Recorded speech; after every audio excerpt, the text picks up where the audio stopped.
मैं राजकमल वर्मा, लाला जगदीश प्रसाद सरस्वती विद्या मंदिर inter college से। आज हम जो टॉपिक पढ़ेंगे वो है त्रिभुज, ट्रायंगल। तो सबसे पहली बात आती है, त्रिभुज कहते किसको है? त्रिभुज तीन भुजाओं से घिरी आकृति यानी बंद आकृति त्रिभुज कहलाती है। जैसा हम लोग यहाँ चित्र पर देख पा रहे हैं, ये वाला। अगर इस पर हम कोई भी नाम दें, ए, बी, सी, और ये हो सकता है पी, क्यू, आर, तो ये हमारा त्रिभुज कहलाएगा। यानी तीन बंद भुजाओं से, यानी जो तीन भुजाएं हैं उनसे घिरी हुई बंद आकृति त्रिभुज कहलाती है। अब यहाँ हम बात करते हैं त्रिभुज के प्रकार की। तो जो त्रिभुज हैं वे दो आधार पर होते हैं। एक होता है भुजाओं के आधार पर, एक होता है कोणों के आधार पर। भुजाओं के आधार पर तीन प्रकार के त्रिभुज होते हैं। समबाहु त्रिभुज, यानी ऐसा त्रिभुज जिसकी तीनों भुजाएं आपस में बराबर हों, उसे हम बोलते हैं समबाहु त्रिभुज। तो ऐसा त्रिभुज जहां पर तीनों भुजाएं आपस में बराबर आ जाएंगी, वो समबाहु त्रिभुज बनेगा आपका। इसके बाद नंबर 2 आता है समद्विबाहु त्रिभुज।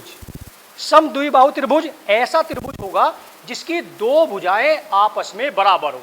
यानी कोई भी आप ट्रायंगल ले सकते हैं। सपोज कीजिए यहाँ हम लोग ट्रायंगल लेते हैं, ये हमने बनाया और इसमें ये दो भुजाएं हमने बराबर की, तो ऐसा त्रिभुज कहलाएगा समद्विबाहु त्रिभुज। इसके बाद विषम बाहु त्रिभुज, वो त्रिभुज जिसकी तीनों भुजाएं अलग अलग हों, अर्थात उनकी जो माप रहेंगी वो अलग अलग होंगी, वो विषम बाहु त्रिभुज कहलाएगा।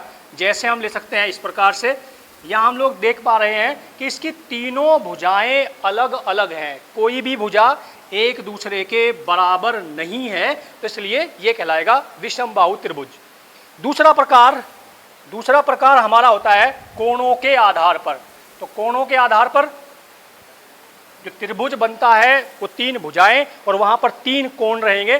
जैसे हम लोग इसकी बात करें कोण की, एक कोणीय, एक कोणीय, एक कोणीय, तो तीन कोण रहेंगे। तो कोणों के आधार पर भी त्रिभुज होते हैं हमारे पास तीन प्रकार के। पहला आता है न्यून कोण, यानी ऐसा त्रिभुज जिसके तीनों कोण 90 अंश से छोटे होंगे कहलाएगा न्यून कोण त्रिभुज, जैसा हम लोग ये देख पा रहे हैं। इसके बाद फिर आता है समकोण त्रिभुज। समकोण त्रिभुज ऐसा त्रिभुज जिसका एक कोण 90 अंश और शेष न्यून कोण रहेंगे, अर्थात 90 अंश से छोटे रहेंगे, तो बन जाएगा समकोण त्रिभुज। इसके बाद आता है अधिक कोण त्रिभुज। ऐसा त्रिभुज जिसका एक कोण 90 अंश से बड़ा होता है कहलाता है अधिक कोण त्रिभुज। जैसे आपने यदि, तो यहां पर ये जो कोण बना है इसका एक कोण, ये 90 अंश से अधिक है, इसलिए इस कोण का नाम है अधिक कोण त्रिभुज। आज हम जो बात करते हैं, हमारा जो टॉपिक है वो है सर्वांगसम त्रिभुज। सर्वांगसम त्रिभुज ऐसे त्रिभुज जिनकी प्रत्येक भुजा यानी दूसरे त्रिभुज के साथ संगत भुजाएं आपस में बराबर हों, अर्थात एक त्रिभुज दूसरे त्रिभुज को पूरा पूरा ढक ले, यानी ओवरलैप करे। जैसे ये यहाँ पर आप देख पा रहे होंगे, ये हमारे पास दो ट्रायंगल है, एक ये और एक ये। अगर इस वाले ट्रायंगल से हम इस ट्रायंगल को पूरा पूरा ढकें, अगर इसको हम लोग धीमे धीमे ऐसे करेंगे तो ये आप देखेंगे ये पूरा पूरा इसको ढक रहा है। यानी इन दोनों ट्रायंगल के लिए अगर हम बात करते हैं तो इसकी ये वाली भुजा इस वाली भुजा के बराबर हो जाती है, इसकी ये वाली भुजा इसके बराबर हो जाती है, नीचे वाली भुजा इसके बराबर हो जाएगी। तो ये एक दूसरे को पूरा पूरा ढक रहे हैं, इसलिए इनको हम कहेंगे सर्वांगसम, अर्थात सर्वांगसम त्रिभुज। सर्वांगसम त्रिभुज वो त्रिभुज जिसकी किसी अन्य त्रिभुज के साथ अगर हम तुलना करेंगे तो उसकी संगत भुजाएं आपस में बराबर होगी। संगत भुजाएं ही नहीं, उसका प्रत्येक अंग बराबर होगा। जो सर्वांगसम त्रिभुज होता है उसका प्रत्येक अंग आपस में बराबर होता है, चाहे वो आप किस साइड से भी लें। अगर हम एक छोटा त्रिभुज इनको देखें, ये भी हमारे पास दो त्रिभुज हैं, ये छोटे त्रिभुज, इन त्रिभुजों को यदि आप देखें तो ये एक दूसरे को ओवरलैप कर रहे हैं, यानी ढक रहे हैं। इसी का एक उदाहरण हमारे पास अपने हाथ होते हैं। अगर हम दोनों हाथों को देखें तो दोनों हाथ एक दूसरे को पूरा पूरा ढक रहे हैं, यानी ये भी ओवरलैप कर रहे हैं, तो ये भी एक सर्वांगसम का ही उदाहरण है। सर्वांगसमता जो होता है, अब हमें यहाँ बात करना है त्रिभुज के बारे में। तो सर्वांगसम त्रिभुज की अगर हम बात करें तो सर्वांगसमता हमारे पास चार प्रकार की होती है। सबसे पहली होती है एस एस एस यानी triple S. Triple S, S means होता है साइड, यानी भुजा भुजा भुजा सर्वांग समता। ऐसे दो त्रिभुज जिनकी भुजाएं आपस में बराबर होती हैं, यानी उनके जो मान रहेंगे वो आपस में बराबर होंगे, तो ऐसे त्रिभुज कहलाएंगे सर्वांगसम त्रिभुज। जैसा मैंने अभी आपको दिखाया भी है उदाहरण पे, ये जो दो त्रिभुज हैं इन दोनों की यदि हम लोग भुजाएं लें तो ये प्रत्येक भुजाएं आपस में बराबर है, तो ऐसे त्रिभुज कहलाएंगे सर्वांगसम त्रिभुज। और इनकी जो सर्वांग समता है वो कहलाएगी ट्रिपल एस, यानी साइड साइड साइड। दूसरा आता है S A S. S A S का मतलब क्या हुआ, हमने यहां दो ट्रायंगल लिए, इस ट्रायंगल में ये वाली साइड हम इस साइड के इक्वल बराबर बना रहे हैं या हमने लिया है, और यहां पर ये कोण इस कोण के बराबर लिया है, और ये वाली साइड इस साइड के बराबर ली है। यानी दो ट्रायंगल हमारे पास ए बी सी, एक ट्रायंगल पी क्यू आर। तो इस ट्रायंगल में क्या हुआ है कि जो ए बी है ये पी क्यू के बराबर, जो कोण बी है वो कोण क्यू के बराबर, और जो भुजा बी सी है वो भुजा क्यू आर के बराबर। इसका मतलब क्या हुआ कि ये साइड इस साइड के इक्वस, ये कोण इस कोण के इक्वस, ये साइड इस साइड के इक्वस। तो यहाँ पर जो सर्वांग समता लगी है वो लगती है एस ए एस, यानी भुजा कोण भुजा सर्वांग समता। इसके बाद हम बात करते हैं तीसरे नंबर की। तीसरे नंबर पर जो सर्वांग समता आती है वो है ए एस ए, यानी एंगल साइड एंगल, कोण भुजा सर्वांग समता। कोण भुजा सर्वांग समता का मतलब क्या रहेगा, हमने यहां पर ये दो ट्रायंगल लिए और इसमें बोला कि ये वाला कोण, अगर हमारे पास ट्रायंगल है पी क्यू आर और ये हमने लिया एम एन ओ, तो यहां पर हमने बोला कि ये वाला जो कोण है पी वो कोण एम के बराबर है, और जो साइड हमारे पास पी क्यू है ये साइड एम एन के बराबर। दूसरा कोण जो Q है ये कोण N के बराबर। तो यहां पर क्या हुआ, ये कोण P कोण M के बराबर, साइड PQ M N के बराबर, कोण Q कोण N के बराबर। इसका मतलब ये एंगल ये साइड ये एंगल, तो यहां पर सर्वांग समता लगी कौन सी, ASA, यानी एंगल साइड एंगल। अब एंगल साइड एंगल में अब आप एक बात देखिए, जो त्रिभुज होता है त्रिभुज के तीनों कोणों का योग होता है 180 डिग्री। इट मीन्स यहां पर अगर हमने ये बोला कि ये कोण x तो इसका भी x, ये वाला y तो ये भी y। अब ये क्या बचा, शेष कोण आपस में बराबर, क्योंकि त्रिभुज के तीनों कोणों का योगफल 180 अंश। यदि आप इन दो को आपस में बराबर कर रहे हैं तो इस त्रिभुज का तीसरा कोण भी आपस में बराबर होगा। तो इस सर्वांग समता पर यहीं पर एक उपप्रमेय लगेगी, यानी इसका उपप्रमेय, इसको आप एक प्रकार से और लिख सकते हैं, यानी इसकी जो उपप्रमेय बनेगी यहाँ पर, अगर हमने यहाँ से साइड ये एंगल साइड एंगल लिया है और आप यूज कर रहे हैं, आपके पास ये कोण ज्ञात, क्योंकि तीसरा कोण है तो तीसरा कोण त्रिभुज का बराबर हो जाएगा। यानी यहाँ पर हम एक और यूज कर सकते हैं, इसके स्थान पर या करके SAA, यानी ये साइड PQ एंगल Q और एंगल R इक्वस बराबर हो जा रहा है ट्रायंगल MNO के अंदर MN भुजा कोण Y और कोण O। तो इसका मतलब यहाँ से हम जो प्रमेय यूज कर सकते हैं, यानी एक और लग सकती है हमारे पास सर्वांग समता, वो SAA, या इसको और कह सकते हैं आप, अगर हम लोग शुरू यहाँ से करें एंगल O एंगल M और साइड MN, तो यही वाला बन जाएगा AAS। तो ये एक सर्वांग समता और बनेगी। इसके बाद आती है चौथे नंबर की सर्वांग समता RHS। RHS का नाम सुनने के साथ आपको लग रहा होगा राइट हैंड साइड। हर कोई बालक यही बात मानता है कि जैसे हम लोगों ने RHS का नाम लिया राइट हैंड साइड, जी नहीं, यहाँ पर ये राइट हैंड साइड नहीं है।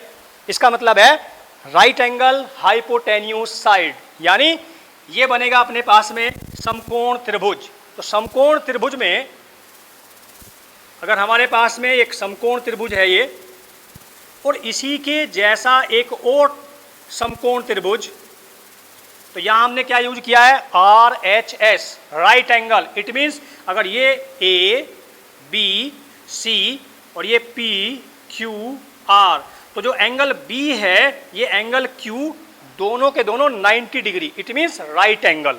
इसके बाद हाइपोटेन्यूस, इट मीन्स इनका कर्ण, ये वाला कोण इस कोण के बराबर और कर्ण आपस में बराबर, इट मीन्स, और यहां पर अब कोई भी एक संगत भुजा, कोई भी संगत भुजा, वो ए बी भी हो सकती है, ए बी पी क्यू के बराबर और बी सी क्यू आर के बराबर। यदि ऐसा हो जाएगा तो ये बन जाएगा आर एच एस साइड के अंतर्गत बनेगा यहां पर सर्वांग समता, यानी समकोण कर्ण भुजा सर्वांग समता। तो ये हमारे पास में 3 प्रकार की भुजाओं से आई और एक चौथे प्रकार की समकोण त्रिभुज से सर्वांग समता, यानी 4 प्रकार की सर्वांग समता होती है। अब यहां से आप एक बात देखिएगा, ये दोनों के दोनों हम ट्रायंगल बोलेंगे भाई, ये ट्रायंगल ए बी सी ये सर्वांग समता का चिन्ह है। सर्वांग समता चिन्ह के लिए यानी आपने बराबर चिन्ह लगाया और उसके ऊपर ऐसे बना दिया, तो ये सर्वांग समता का चिन्ह रहेगा। तो सर्वांग समता यानी इसको अगर हमने ऐसे लिख दिया यहाँ पर ट्रायंगल ए बी सी और ये बनाया, तो इसका मतलब हुआ सर्वांग समता का चिन्ह ट्रायंगल पी क्यू आर। अब यदि 2 ट्रायंगल आपस में सर्वांग सम है, इट मीन्स उनके सभी जो संगत अंग हैं वो आपस में बराबर होंगे। यहाँ पर हमने अभी शो किया है कि कोण बी बराबर कोण क्यू के है, ए सी बराबर है पी आर के, और फिर एक भुजा यहाँ से मान लेते हैं कि बी सी बराबर है क्यू आर, राइट। अब यहाँ क्या छूटा, हमने कोण ए की तुलना बी के साथ नहीं की, भुजा ए बी की तुलना पी क्यू के साथ नहीं किया, कोण सी की तुलना कोण आर के साथ नहीं किया। बट इस बात का ध्यान देंगे, अगर 2 ट्रायंगल आपस में सर्वांग सम है तो उसके प्रत्येक अंग आपस में बराबर होगा, जिसके लिए हम लोगों ने यहाँ लिखा है सर्वांग सम त्रिभुज का सर्वांग सम अंग। तो इसी कंडीशन पर यदि हम लोग किसी त्रिभुज को सर्वांग सम सिद्ध कर रहे हैं तो यहाँ हम बिना पूछे लिख सकते हैं कि ए बी बराबर पी क्यू, क्यों, by C P C T, means मैंने यहाँ लिखा हुआ है congruent part of congruent triangle. इसको आप हिंदी में लिख सकते हैं सर्वांग सम त्रिभुज का सर्वांग सम अंग, सा त्रि सा अ। तो सर्वांग समता के लिए ये बातें जानना जरूरी है। और एक बात और, सर्वांग समता के लिए ये आवश्यक है कि वहां पर आप कोण ले रहे हैं लेकिन कम से कम एक भुजा का बराबर होना आवश्यक है, ये मस्ट है। वरना तो आप ये भी कह सकते हैं कि हमने 2 ट्रायंगल लिए, एक ट्रायंगल ये लिया छोटा, एक ट्रायंगल ये लिया बड़ा, और बोला कि जी इसका ये वाला कोण इसके बराबर है, ये कोण इसके बराबर है और ये कोण सीधा सा अपने आप बराबर आ जाएगा, तो आप बोले कि ये दोनों सर्वांग सम है? जी नहीं। क्यों? क्योंकि यहाँ पर भुजा का उपयोग नहीं हुआ है, तीनों कोणों का उपयोग हुआ है। तो इस बात का ध्यान जरूर रखेंगे कि सर्वांग समता के लिए ट्रायंगल के अंदर एक साइड का होना आवश्यक है। 2 हो जाए 3 हो जाए वो एक अलग बात है, लेकिन एक का होना अति आवश्यक है। चलिए अब हम बात करते हैं एक्सरसाइज की। एक्सरसाइज आपकी जो 7.1 है, 7.1 इसी सर्वांग समता के ऊपर दी हुई है और इसका हम एक सवाल नंबर 1 ले रहे हैं जो आपकी बुक का क्वेश्चन नंबर 1।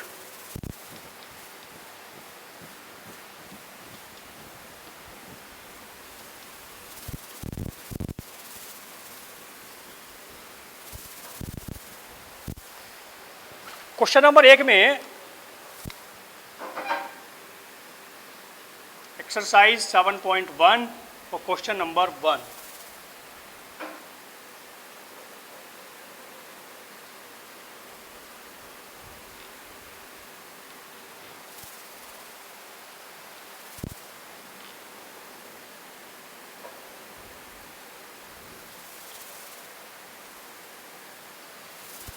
इसमें दिया है चतुर्भुज ए बी सी डी में ए सी बराबर ए डी। ये जो ए सी भुजा है वो ए डी के बराबर है। इट मीन्स हमें यहाँ पर जब प्रश्न हम करेंगे तो प्रश्न के लिए हमें यहाँ पर गिवन पॉइंट रहेगा, given A C equals A D, यानी ए सी ए डी के बराबर। एक और दिया है कि जो ए बी कोण ए को समद्विभाजित करता है, यानी जो भुजा ए बी है ए बी कोण ए की समद्विभाजक है, अर्थात ये इसको दो बराबर भागों में बांटता है। इसको हम लोग लिख लेते हैं कोण ये एक और ये कोण दो। अब हमें यहाँ पर ये बात सिद्ध करना है कि दर्शाइए triangle A B C, triangle A B C सर्वांगसम ट्रायंगल ए बी डी, यानी ये वाला ट्रायंगल इस ट्रायंगल के सर्वांगसम है, ये बात हमें बताना है। तो यहाँ पर हो जाएगा to show that triangle A B C सर्वांगसम ट्रायंगल ए बी डी। तो यहाँ पर हम लोग डायरेक्ट प्रूफ करेंगे, जिसे हिंदी में उपपत्ति बोलते हैं। तो चलते हैं त्रिभुज में, दोनों अलग अलग त्रिभुज लिखेंगे और त्रिभुज ए बी डी से यहाँ पर क्या है, जो साइड ए सी है ये साइड ए डी बराबर है, ए सी बराबर ए डी। क्यों? ये हमें गिवन पॉइंट ये यहाँ पर दिया है, तो इसके आगे आप यहाँ पर लिख सकते हैं गिवन, या इसको हिंदी में लिख सकते हैं दिया है। इसके बाद कोण एक बराबर कोण दो, कोण एक बराबर कोण दो, ये भी आपस में बराबर है। क्यों? क्योंकि ये यहाँ पर गिवन है कि ए बी कोण ए को समद्विभाजित करता है, तो इस यहाँ भी आप पॉइंट डाल सकते हैं गिवन। इसके बाद ए डी, जो ए बी भुजा है यहाँ पर ए बी बराबर ए बी, क्यों? ये यहाँ पर कॉमन है। इसका मतलब क्या हुआ, यहाँ पर ये साइड, ये एंगल, ये साइड, अभी हम लोगों ने जो सर्वांग समता पढ़ी है, तीन सर्वांग समता भुजाओं के आधार पर थी, एक वहाँ पर हम लोगों ने समकोण त्रिभुज के आधार पर थी ये वाली। तो यहाँ पर क्या लगा, ये वाली कौन है आपका साइड, ये कौन है एंगल, ये कौन है साइड। तो इसका मतलब ये हुआ कि ट्रायंगल ए बी सी सर्वांगसम त्रिभुज A B D by S A S, यानी यहाँ पर आपने फर्स्ट सर्वांग समता का यूज किया है, S A S, side angle side. फिर इसने हमसे एक बात और पूछा है कि बी सी और बी डी के बारे में आप क्या कहेंगे। तो बताइए आप, जब हमने दोनों त्रिभुजों को आपस में सर्वांगसम किया है तो क्या होता है, इस त्रिभुज के प्रत्येक अंग आपस में दोनों त्रिभुजों का यदि हम लोग कंपेयर करेंगे तो एक त्रिभुज की भुजाएं या कोण सभी दूसरे त्रिभुज की संगत भुजाएं और कोण के सापेक्ष बराबर होंगे। इट मीन्स अब इसने जो हमसे प्रश्न किया है कि बी सी और बी डी में क्या संबंध है, तो आप यहाँ लिखेंगे बी सी बराबर बी डी, तो by C P C T, congruent part of congruent triangle. तो इस प्रकार से आप इसके अन्य प्रश्न कर सकते हैं। अब हम अगली एक्सरसाइज के लिए, एक बहुत ही महत्वपूर्ण प्रमेय होती है आपकी,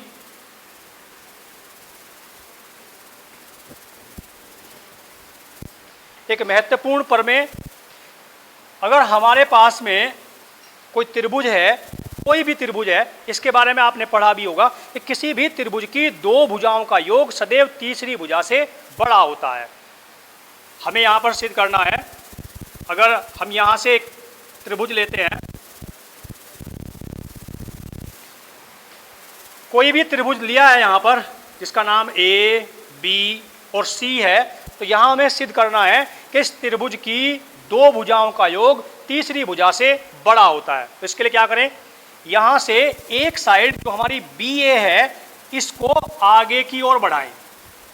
इसे हमने आगे बढ़ाया और इतना आगे बढ़ाया कि ए सी के बराबर ए डी, यहाँ से पॉइंट ए डी तो लगभग यहाँ बनेगा, और फिर डी को मिलाया सी के साथ। तो यहाँ जो ट्रायंगल बना है बी सी डी, अब हम बी सी डी में कंपेयर करेंगे। यहाँ बताना है यहाँ पर कि दो भुजाओं का योग तीसरी भुजा से बड़ा होता है। जो हमारा ट्रायंगल ए बी सी है, ट्रायंगल ए बी सी से हमें यहाँ पर शो करना है A B plus B C greater than A C, या A B plus A C, A B plus A C बड़ा है बी सी, या ए सी प्लस बी सी बड़ा है ए बी से। इन तीनों में से कोई भी एक कंडीशन हम शो करेंगे, उसके आधार पर फिर बोल देंगे कि और कंडीशन भी इसी तरह से बराबर यानी बड़ी हो सकती है। तो यहाँ से हम चलते हैं, हमने यहाँ पे जो रचना किया है, कंस्ट्रक्शन यहाँ से हमने लिया है, बी ए को बी डी तक बढ़ाया, और यहाँ पर जो हमने बढ़ाया है, ये बढ़ाया है ए डी बराबर ए सी। अब यहाँ पर ट्रायंगल ए सी डी में बात करते हैं यहाँ हम लोग प्रूफ के लिए।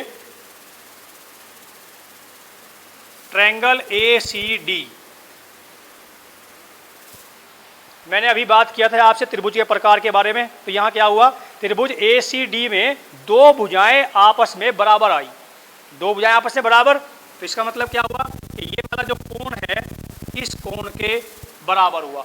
अगर कोई भी समद्विबाहु त्रिभुज है तो समद्विबाहु त्रिभुज में यानी जो भुजाएं हैं आपस में, यहाँ ए सी बराबर ए डी, ये जो भुजा ए सी है वो ए डी से बराबर है। इट मीन्स यहाँ के जो इनके सम्मुख कोण है, क्योंकि समान भुजाओं के सम्मुख कोण आपस में बराबर होते हैं, इसलिए यहाँ पे कोण 1 बराबर कोण 2 हो गया।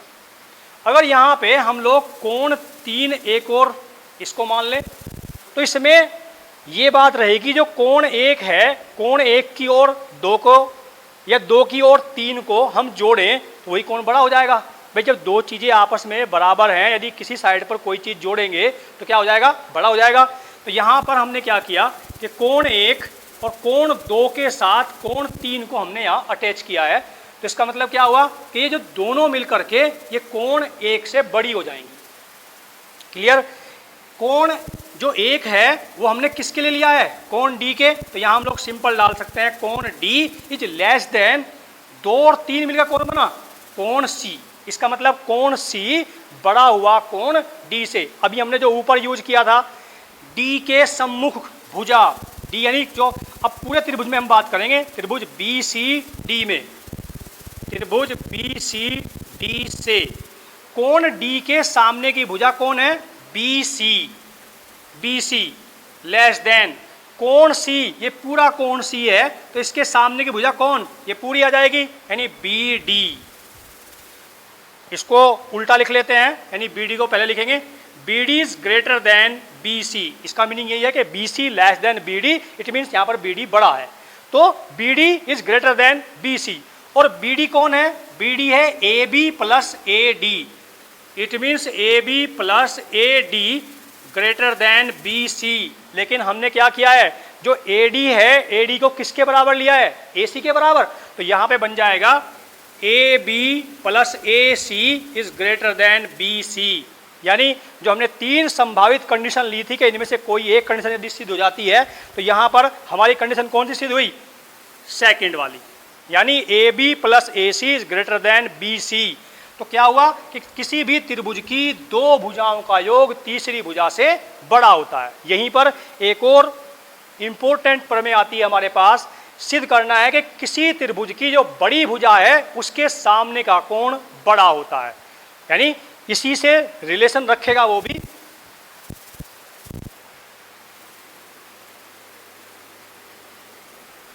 ये हमने एक ट्रायंगल लिया यहाँ पर जिसका नाम है पी क्यू आर। यहाँ पर हम दो, उसकी बड़ी भुजा है वो पी आर है, ये स्टार्टिंग पर हमने लिया है यहाँ कि जो पी आर है वो ग्रेटर देन है पी क्यू से, अर्थात पी क्यू जो भुजा है वो बड़ी है और जो यहाँ पर पी आर भुजा बड़ी है और पी क्यू भुजा यहाँ पर छोटी है। तो यहाँ से हमें ये सिद्ध करना है कि इस बड़ी भुजा के सामने का कोण बड़ा है। टू शो दैट एंगल जो Q है, क्योंकि पी क्यू के सामने का कोण, पी आर के सामने का कोण Q है और पी क्यू के सामने का कोण R, तो हमें ये वाली बात सिद्ध करना है कि कोण Q इज ग्रेटर देन कोण R, अर्थात जो कोण Q है वो बड़ा रहेगा कोण R से। ये बात हम यहाँ पे सिद्ध करेंगे। इसमें क्या करना है कि जो भुजा पी क्यू है इसके बराबर भुजा हम पी आर से कट किया, यानी एक निशान दिया यहाँ पर और इसको हमने कोई पॉइंट T माना और इसको Q से मिलाया। यहाँ पे हमने रचना कर लिया ये। कंस्ट्रक्शन है ये हमारा कि पी क्यू के बराबर यहाँ से हमने पी टी एक भुजा का मान इससे कट किया, तो इसका मतलब क्या हुआ कि ये वाली जो मान है ये इसके बराबर आ गया भुजा, अर्थात भुजा पी क्यू बराबर हुई भुजा पी टी। अब यहाँ पे हम लोग प्रूफ देखते हैं इसका। यहाँ पे ट्रायंगल पी क्यू टी जिसकी दो भुजाएं आपस में बराबर है, त्रिभुज कैसा बना? समद्विबाहु। समद्विबाहु त्रिभुज है। इसका मतलब यहाँ पर जो हम इसके कोण यदि ले लेते हैं, ये कोण 1 और ये कोण 2, तो इसका मतलब ये बना कि कोण जब समद्विबाहु त्रिभुज हुआ अर्थात दो आपस में बराबर, तो इनके सम्मुख कोण भी आपस में बराबर, तो कोण 1 बराबर हुआ कोण 2 के। यहाँ पर यदि अब हम इस कोण का नाम रख लेते हैं कोण 3 और इसके लिए रख लेते हैं कोण 4, इसको इक्वेशन 1 मान लेते हैं। यहाँ पर ट्रायंगल क्यू